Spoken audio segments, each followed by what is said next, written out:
விளையாடு ஓய்ந்திருக்கலாகாது. அதுக்கு தான் சூப்பர் சரவணா ஸ்டோர்ஸ்ல சம்மருக்கு ஆடைகள் வாங்கும் போது அவுட்டோர் கேம்ஸ் ஃப்ரீ.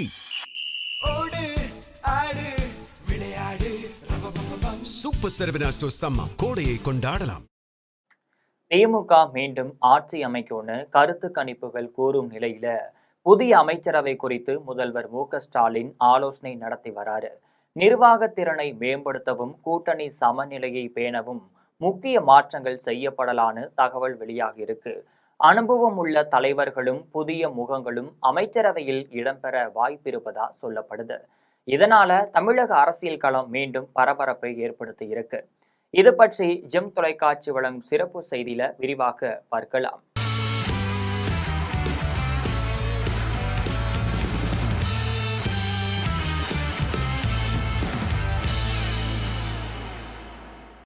தமிழகத்துல திமுக ஆட்சியை தொடரும்னு கருத்து கணிப்புகள் தொடர்ந்து கூறி வரும் நிலையில புதிய அமைச்சரவை அமைப்பு குறித்து முதல்வர் மு.க.ஸ்டாலின் ஆலோசனையில் ஈடுபட்டதா தகவல் வெளியாகி இருக்கு.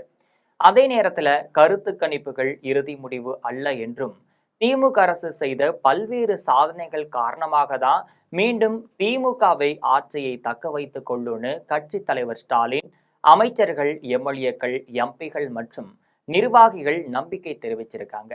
அந்த வகையில தமிழ்நாடு சட்டசபை தேர்தலில் திமுக மீண்டும் வெற்றி பெற்று ஆட்சி அமைந்தால் முதல்வர் மு.க.ஸ்டாலின் தனது அமைச்சரவையில் விரிவான மாற்றங்களை மேற்கொள்ள திட்டமிட்டுள்ளதா தகவல் வெளியாகி இருக்கு.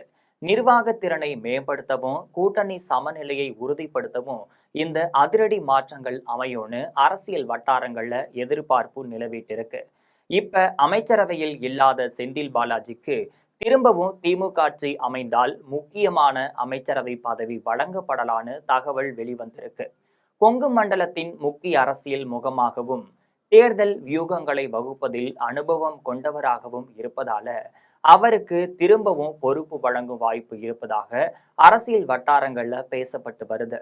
இந்த தேர்தல்ல மிகவும் ஆச்சரியமாக பேசப்படும் விஷயமா ஓ பன்னீர்செல்வம் குறித்த தகவல் வெளியாகி இருக்கு. திமுக கூட்டணியில அவர் இணைந்தால் அவருக்கு தமிழக சட்டமன்ற சபாநாயகர் பதவி வழங்கப்பட வாய்ப்புள்ளதா அரசியல் வட்டாரங்கள்ல பேசப்பட்டு வருது. இது நடந்தால் தமிழக அரசியல் வரலாற்றுல ஒரு பெரிய திருப்பமா பார்க்கப்படும்னு சொல்லப்படுது. அமைச்சரவையில நுழையும் புதிய முகங்கள் குறித்து அனுபவம் மட்டும் இல்லாம மண்டல வாரியான பிரதிநிதித்துவத்தை கருத்தில் கொண்டு சில தலைவர்களுக்கு வாய்ப்பு கிடைக்கலான்னு அரசியல் வட்டாரங்கள்ல பேசப்படுது. டெல்டா பகுதிகளில் கட்சியை வலுப்படுத்திய துரை சந்திரசேகரன் போன்றவர்களுக்கு முக்கிய பொறுப்பு வழங்கப்படலான்னு கூறப்படுது. அதே போல அதிமுகவில் இருந்து விலகி திமுகவிற்கு ஆதரவு தெரிவித்த பழனியப்பன் மட்டும் இல்லாம வைத்திலிங்கம் இவங்க 2 பேருக்கும் அனுபவத்தின் அடிப்படையில் அமைச்சரவையில் இடம் கிடைக்க வாய்ப்பு இருப்பதா தகவல் வெளியாகி இருக்கு. தென் மாவட்டங்களின் அரசியல் செல்வாக்க கருத்தில் கொண்டு நெல்லை சுப்பிரமணியன் பெயர்ல பரிசீலனையில இருப்பதா தகவல் தெரிவிக்கப்பட்டிருக்கு. அதே நேரத்துல நிர்வாகத்தை மேலும் சீரமைக்கும் நோக்கில தற்போதைய அமைச்சரவையில சில அமைச்சர்களின் செயல்பாடுகள் குறித்து தலைமைக்கு அதிருப்தி இருப்பதாகவும் அரசியல் வட்டாரங்கள்ல பேசப்படுது.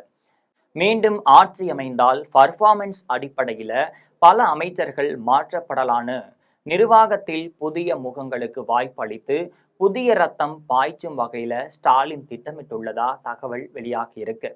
இந்த மாற்றங்கள் அனைத்தும் இறுதியில தேர்தல் முடிவுகளை பொறுத்தே அமையும் என்றாலும் கூட இப்போதே திமுக தலைமை எதிர்கால நிர்வாக வடிவமைப்பை முன்கூட்டியே திட்டமிட்டு வருவதால் அரசியல் சூழல்ல மேலும் சூடுபிடித்துள்ளதா சொல்லப்படுது.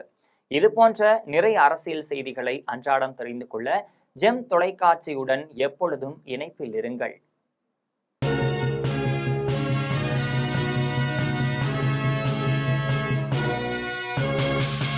விளையாடு ஓய்ந்திருக்கலாகாது.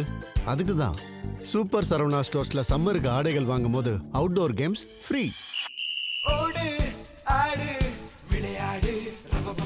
சூப்பர் சரவணா ஸ்டோர்ஸ் சம்மர் கோடையை கொண்டாடலாம்.